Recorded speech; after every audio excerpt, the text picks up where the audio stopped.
なんとかなったみてえだな。畳みかける。これがスーパーサイヤ人3だ。Alright, what's going on, you fam? Raiyuden here. We're about 2 minutes away from the reveal for Project Multi. Perhaps they're going to give us the release date. Perhaps they're going to show us what they've been working on in that meantime. But from the beta, it was a pretty fun game. But I do have some concerns for it.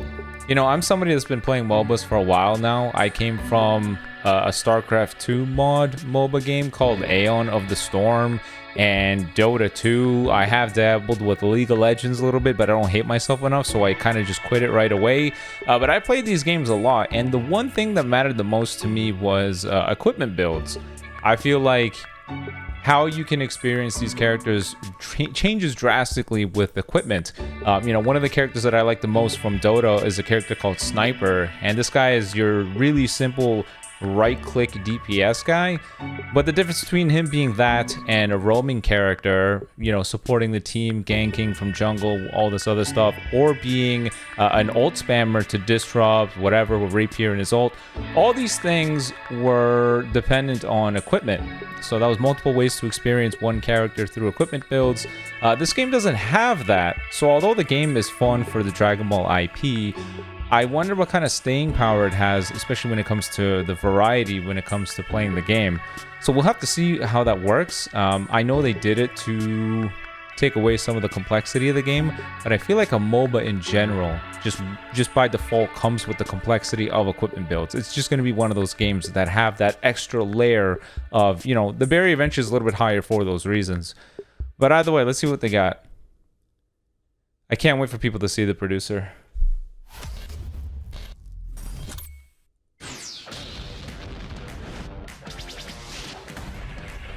Oh.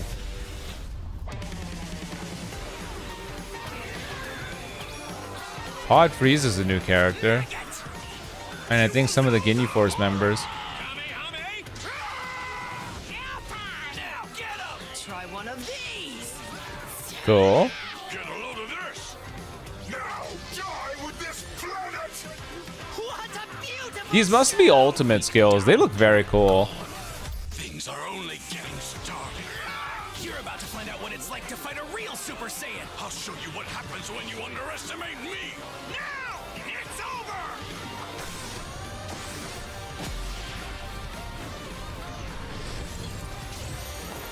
Dragon Ball Gekishin Squadra? That's cool. Hi everybody. Would you would you look at that? Toshi from Bandai Namco Entertainment.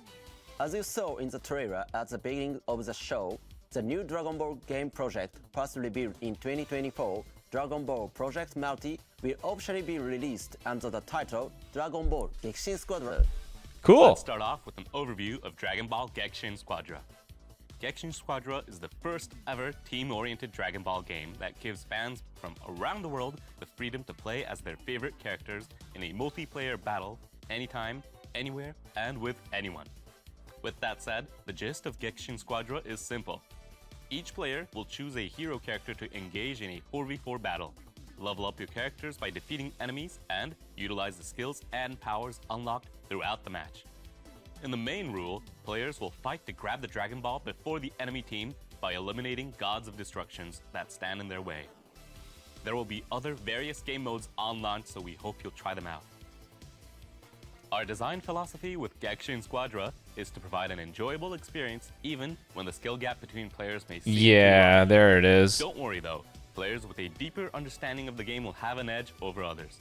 But we've made intentional design choices that incorporate many different variables to provide a varying experience between matches.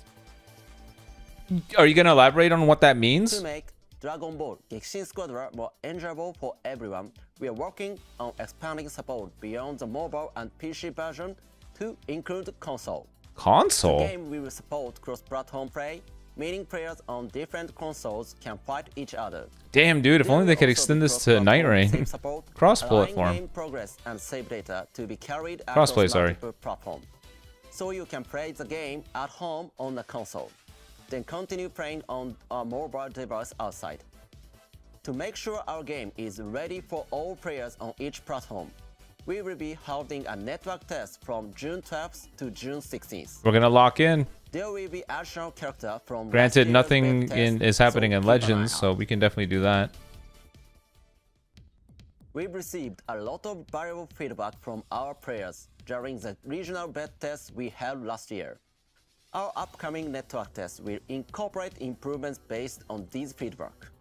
Examples of some of the feedback we've received include positive impressions on the overall graphics quality, the game rules, and the controls.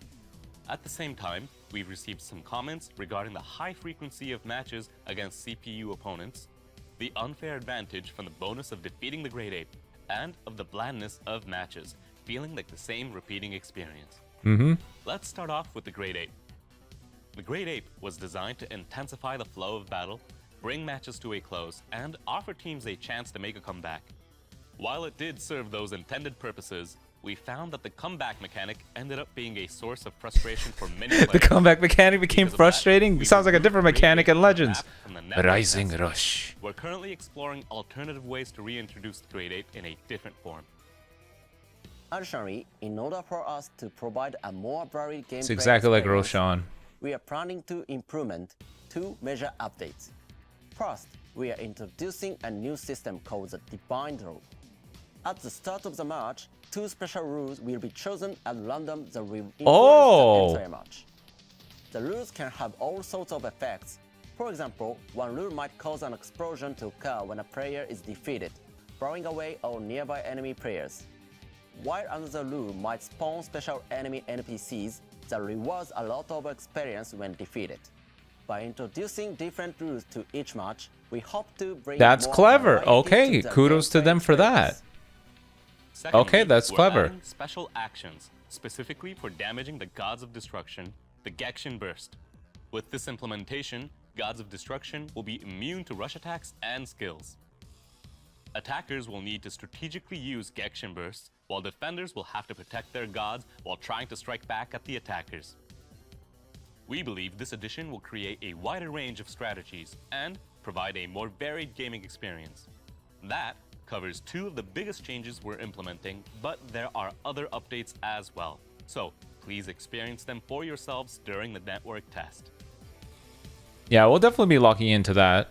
We'll be sharing further updates through our official X account as well on our new Instagram and Facebook pages. So be sure to follow us to stay informed. We've also started an official Gekishin Squada Discord server. This is a first for a Dragon Ball game. And the Discord server is a great place to find friends to play the game with. So be sure to join from the description below. That's it for today's video. We're working very hard to launch the game sometime Oh, so it in is this 2025. year. So stay tuned. See you all on the battlefield of Dragon Ball Gekishin Squadra. Okay. I guess I'm gonna wrap it up there if I see that. Okay, there we go. So yeah, like I was saying before, them not having the equipment builds in a MOBA game to me is a little bit concerning because you know, the game could be fun at the beginning, but what is the staying power to maintain the player base, right? A lot of variety in the matches that you have is not just from the enemy team lineup; it's also from the equipment builds that you go with. I use Sniper as an example. He could be played a variety of different ways, and the most important thing was going to be the equipment that you choose for him. I guess in their minds, they wanted to lower the barrier of entry, make it very easy. So even, you know, 8-year-old Timmy and like 60-year-old Baba Ganoush can all play together without having to care too much about it. But the special rules that they implemented, as well as the method of taking down the towers or the God of Destruction, I guess can spice up some variety. But yeah, my concerns are still a little bit there. We'll have to see. I know that this game wants to be casual, but I feel like it's in the very nature of a MOBA game to not be so casual. Do you know what I mean? It's in the nature of the gameplay and the systems in place that it's going to demand a little bit of investment from you as the player. You can't just go in and just, you know, left click your way through and then just be acing everything. You're going to need a little bit of understanding the systems, mechanics, and so I don't know how these things are going to work. You know what I mean? It's kind of like an RTS game without any base building, Command and Conquer 4. Like it just wouldn't work out. So we'll have to see what they're doing. Or am I thinking Command and Conquer 5? Either way, you know what I'm talking about for those people that play it. Either way, I really want Project Multi or Gekishin Squadra to do amazing because I want to give them props for going a different avenue for enjoying a Dragon Ball game. If you really think about it, a top-down MOBA experience for Dragon Ball is just completely new. It's always just been traditional 2D fighting games, 3D fighting games, all the like. This is different, and I want something like this to succeed. So in their minds, they see that you know, bearing risks, trying new things, and diversifying you know, the flavor of the game, of the Dragon Ball IP is welcome. You know, the Breakers was a great step to that, a Dead by Daylight like version, and then here we got a MOBA version. So I really want this to succeed. We'll definitely be trying it out. We'll be streaming it over on the Twitch channel. Will you let me know in the comment section below what you're thinking? I guess we know where Toshi's efforts have been divided to. It's been Gekishin Squadra, but yeah, you let me know in the comment section below what you're thinking about the game. If you're going to be having fun, you're going to be trying it out. But until next time, peace.